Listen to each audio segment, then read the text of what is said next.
Salam Swastiastu pemirsa Bali TV dimanapun Anda berada. Kembali saya Winata menjumpai Anda kali ini dalam Bali Talk. Sungguh luar biasa dan sangat istimewa karena hari ini saya akan mewawancarai Ketua Umum Pusat Kadin, Bapak Pak Rosan gitu ya. Kita panggilnya Pak Rosan ya, Rinaldi gitu ya. Kita akan coba bicara tentang karena hari ini ada pengukuhan dan pelantikan ya di Kadin Bali. Kesempatan kita akan mewawancarai Pak Ketua Umum Kadin ini berkaitan dengan bagaimanakah kondisi di industri kita, usaha kita dari Indonesia setelah hampir 9 bulan. Apa yang mesti dilakukan? Terutama bagi Bali mungkin, kalau ada masukan-masukan dari Pak Ketua Umum Kadin. Kita sapa dulu. Halo Pak Rosan. Halo Mas, apa kabar? Gimana kabarnya Pak Rosan? Baik ya? Baik, sehat alhamdulillah. Selamat datang di Bali Pak Rosan. Terima kasih. Saya setengah Bali juga. Setengah Bali juga ya? Iya, istri saya orang Bali. Oh ya, kita baru tahu nih kalau istri Iya, orang Bali. dari negara. Oh ya? Iya. Sama dengan istri saya juga dari negara. Oh gitu, waduh. Jangan saudara istri kita. Pak Rosan, kalau kita bicara tentang kondisi dunia usaha gitu ya, di pandemi COVID sudah hampir 9 bulan. Gimana Pak Rosan menggambarkan kondisi kita hari ini, dunia usaha kita terutama, yang dari pantauan Kadin lah katakan. Ya memang dalam 9 bulan terakhir ini tekanan terhadap kesehatan dan juga perekonomian itu sangat besar.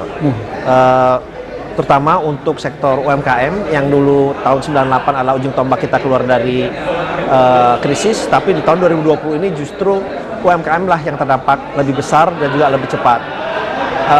Kalau saya mendapatkan angka dari OJK ini sudah lebih dari 50% dari UMKM yang mendapatkan pendanaan di perbankan sudah meminta restrukturisasi atau mereka sudah mengalami kendala dalam pembayaran kewajibannya ke perbankan, sudah 50%. Dan ini inline dengan survei dari Asian Development Bank juga yang menyatakan 50% dari UMKM kita sudah terkendala. Ya, tapi memang kalau untuk dunia usaha ini memang masa-masa sulit, masa-masa yang tidak mudah karena hampir sebagian besar dunia usaha kita ini mengalami dampak yang cukup besar juga ya. Tetapi kalau kita lihat sekarang pertumbuhan pergerakan ekonomi itu secara bulan per bulan atau month-to-month itu sudah mulai membaik.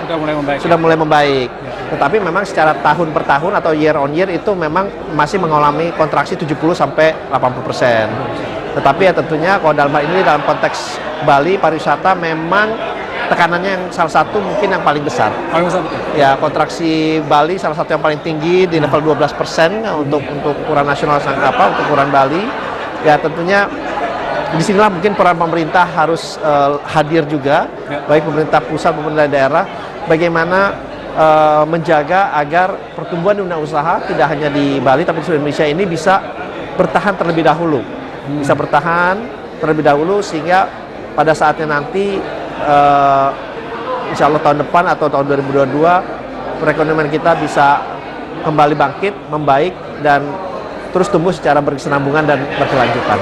Pak Rosan, kalau saya diberikan gambaran, ini kondisi kita lebih parah dari tahun 98 atau ini yang terparah ekonomi Indonesia kalau menurut Pak Rosan gara-gara pandemi COVID ini?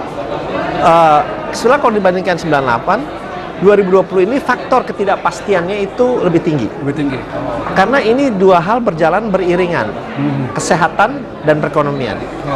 Di 98 dan juga mungkin 2008, ya, 2008 itu lebih banyak karena faktor keuangan dan ekonomi, yang dimana lebih mudah untuk diprediksi.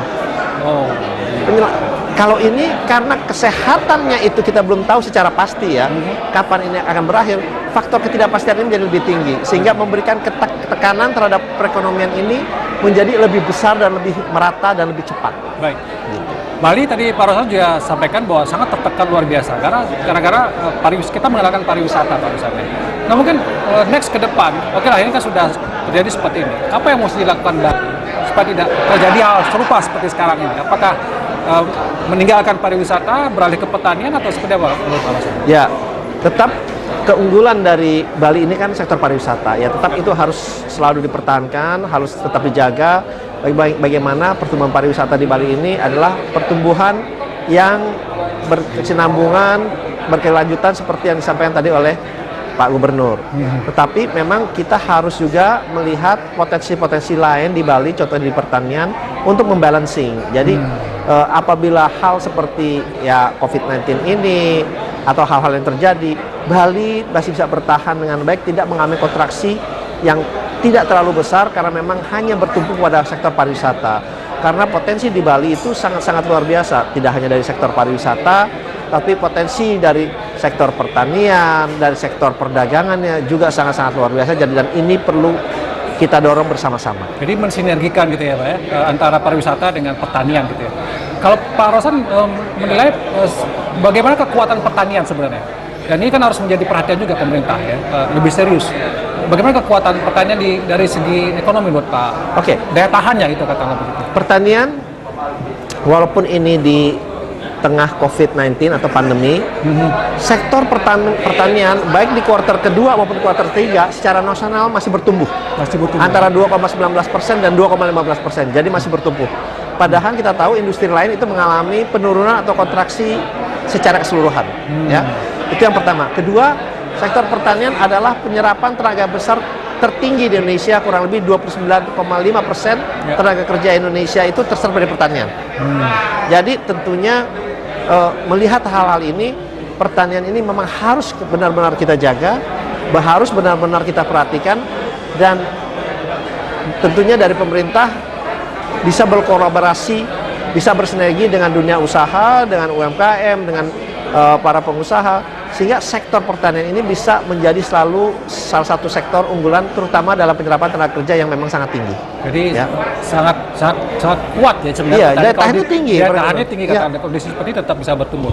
Pak Rosan tadi juga disebutkan Pak Gubernur kalau tidak salah dalam sambutan pelantikan mengatakan Bali perlu hibah, bukan hibah ya, soft loan kata begitu, 9,5 triliun gitu. Nah, menurut Pak Rosan gimana nih kira-kira perlu tidak pemerintah didesak, pemerintah pusat untuk bagaimana ikut merealisasikan ini?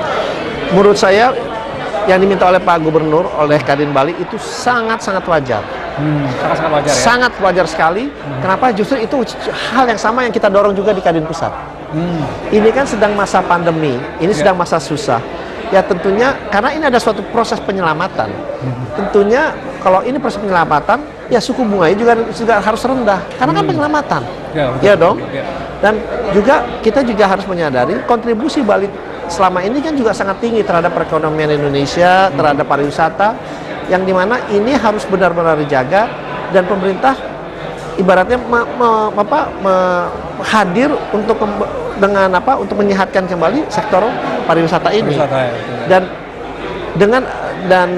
dengan suku bunga yang rendah, yang jangka panjang juga, yang bertenor jangka panjang, dan ini akan memberikan juga kepastian dan juga oksigen menurut saya untuk kita bisa Bali bertahan. butuh oksigen ya Pak Rosan? Butuh oksigen untuk bisa bertahan dan bernafas dulu di tengah sesaknya ini ya, tekanan kesehatan dan perekonomian karena COVID-19 ini. Baik, satu lagi pertanyaan Pak Rosan. Tadi Pak Gubernur sangat semangat gitu ya, bagaimana mengungkapkan next ke depan akan ada pembangunan infrastruktur, kemudian ada namun sakit loko Bali-nya. Gimana Pak Rosan menanggapi program-program dari yang sudah dicanangkan oleh Pak Gubernur?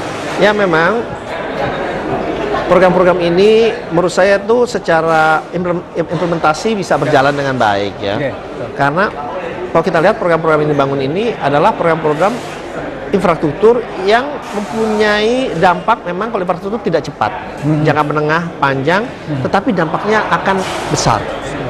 Dan ini adalah yang diperlukan oleh Bali dalam rangka juga memikirkan pertumbuhan tidak semata-mata hanya sektor pariwisata saja, ya, tapi sektor penunjang lainnya, infrastruktur, pemberdayaan sumber daya manusianya, itu justru menjadi kunci bagaimana Bali ini bisa tumbuh secara berkualitas. Jadi apa yang dicanangkan oleh Bapak Gubernur itu saya melihat memang harus dilakukan oleh Bali, gitu, sehingga pariwisata Bali ini terus bertumbuh dengan baik, berkesinambungan, berkelanjutan, dan berkualitas. Ya. Pak Rosan, mungkin di akhir talkshow kita kali ini ada pesan khusus tidak buat pemerintah Provinsi Bali, kemudian juga para pengusaha yang tergabung dalam Kadin ini, dalam kondisi seperti ini, mungkin Pak Rosan punya advice kepada mereka, apa yang mesti mereka lakukan? Justru dalam kondisi ini sinergi kolaborasi antara seluruh pemangku kepentingan dalam ini pemerintah daerah, Kadin Bali, dunia usaha, akademia justru harus lebih intens dan lebih erat. Karena dengan itu semua kebijakan, semua policy, semua regulasi itu lebih bisa berjalan dengan baik apabila seluruh pemangku kepentingan ini termasuk dunia usaha di Bali bekerja sama, saling mendukung sehingga kita semua bisa keluar dari COVID-19 ini dengan baik dan keluar sebagai juaranya. Terima Baik, kasih. Terima kasih Pak Rosan Perkasa Ruslani. Terima kasih. Perkasanya. Dan mudah-mudahan perekonomian Bali tetap perkasa dalam kondisi seperti ini. Sudah diberikan masukan, advice oleh Pak Ketua Umum Kadin, dan ya Bali tertekan luar biasa oleh karena COVID ini. Dan mudah-mudahan kita bisa bertahan, bisa segera keluar dari kondisi ini, dan semua yang sudah dilakukan oleh pemerintah Provinsi Bali merupakan obat yang mujarab juga buat perekonomian kita. Demikian wawancara saya dengan Ketua Umum Kadin. Saya ucapkan terima kasih atas perhatiannya. Saya tutup dengan Parama Santi. Om Santi Santi Satya. Terima kasih.